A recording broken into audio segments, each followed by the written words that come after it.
எல்லாம் நல்லா இருக்கீங்களா? சரிங்க. இப்போ மார்க்கெட்டுக்கு போயிட்டு வந்ததுமே எல்லாம் வந்து பூனைங்கெல்லாம் பார்த்துருப்பீங்க. எல்லாம் முணங்கிக்கிட்டே இருப்பாங்க.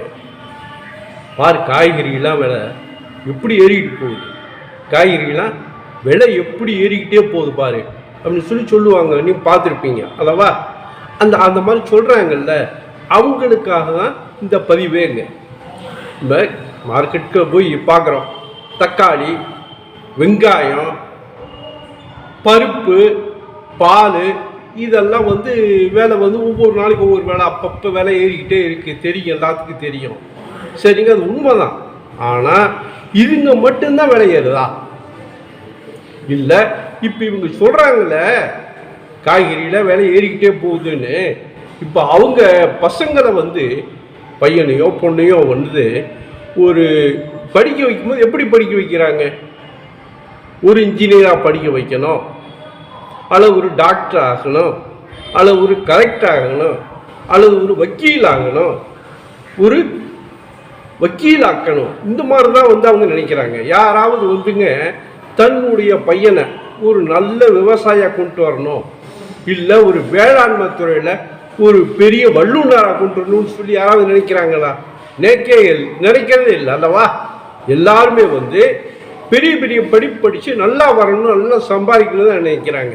இந்த விவசாயத்தில் வந்து ஒரு பெரிய வல்லுநராக வரணும் அப்படின்னு சொல்லி யாராவது நினைக்கிறாங்களா? தன்னுடைய குழந்தைங்க பின்னாடி ஒரு பெரிய விவசாயத்தில் வல்லுநராக வரணும்னு யாராவது நினைக்கிறாங்களா? நினைக்கிறதே இல்லையே. இப்போ காய்கறி மட்டும்தான் விலை ஏறுதா? இல்லையே. இப்போ பாருங்க, கோல்கட் பேஸ்ட் இருக்குல்ல, அது எவ்வளோ வித்துச்சு, இப்போ என்ன விலை விற்கிது?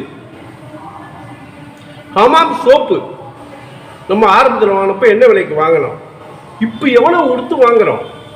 ஆனால் அந்த குடிக்கிற பெப்சி இருக்குங்கல்ல, அது பாருங்க, அது என்ன விலை ஏறுது? ஒன்றும் இல்லைங்க, பொழுதுபோக்காக போகிற சினிமா டிக்கெட்டு முன்னையெல்லாம் வந்து நம்ம எவ்வளோ கொடுத்து பார்ப்போம், இப்போ எவ்வளோ கொடுத்து பார்க்குறோம்? இந்த கேப்ஸு சிக்கன் இருக்குங்கல்ல, சிக்கனு, அது எவ்வளோ விற்றுச்சு, இப்போ எவ்வளோ விற்கிது தெரியுங்களா? சரிங்க, அதெல்லாம் இருக்கட்டும். இந்த தலப்பாக்கட்டி பிரியாணி இருக்குல்ல, முன்ன என்ன விலை, இப்போ அது என்ன விலை? தங்கம் ஆரம்பத்தில் வந்து எவ்வளவுக்குங்க இருந்துச்சு, இப்போ எவ்வளோ ஏறி இருக்கு. வைரம், டைமண்ட் முன்னெல்லாம் என்ன விலைக்கு கிடைக்கும், இப்போ என்ன விலை விற்கிது? இந்த மாதிரி கார்பரேட் பொருள்கள்லாம் வந்து விலை ஏறும்போது ஏன் கேட்க மாட்டேங்கிறீங்க? ஒரு பெரிய மாலுக்கு போகிறீங்க, போய் பொருள் வாங்குறீங்க, அவங்கள்ட்ட போட்டிருக்கிற விலை தானே, பில்லை போடுவாங்க, பணத்தை போட்டு வந்துடுறீங்க. அவங்கள்ட்ட போய் விலை கேட்க முடியுமா? ஒரு பெரிய டிபார்ட்மெண்ட் ஸ்டோருக்கு போகிறீங்க, அங்கே போய் விலையை கேட்டால் வாங்குறீங்க. என்னங்க இந்த விலை சொல்கிறீங்க, முன்ன இந்த விலை தானே சிப், இந்த விலை கொடுங்கன்னு கேட்க முடியுமா? கேட்க மாட்டீங்க. இந்த சின்ன சின்ன காய்கறி வியாபாரிங்க, இந்த மளிகை கடை அண்ணாச்சிங்க, இவங்கள்ட்ட தான் போய் விலை ஏறிடுச்சுன்னு சத்தம் போட்டு கிடைப்பீங்க அல்லவா?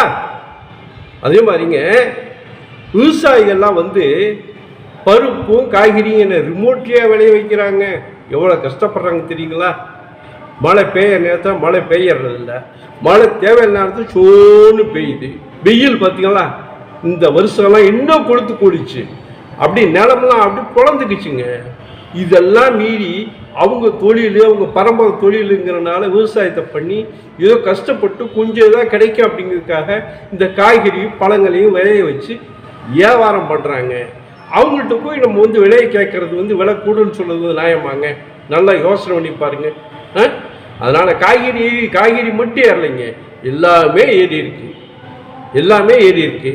காய்கறியும் வந்து அதோட ஏறி இருக்கு. அதுக்கு பல காரணங்கள். அதுக்கு வந்து வெறும் விவசாயிகளை மட்டும் சொல்லி பிரயோஜனம் இல்லைங்க. சரி, வேற ஒரு நல்ல பதிவோட மறுபடியும் நான் உங்களை நாளைக்கு சந்திக்கிறேன்.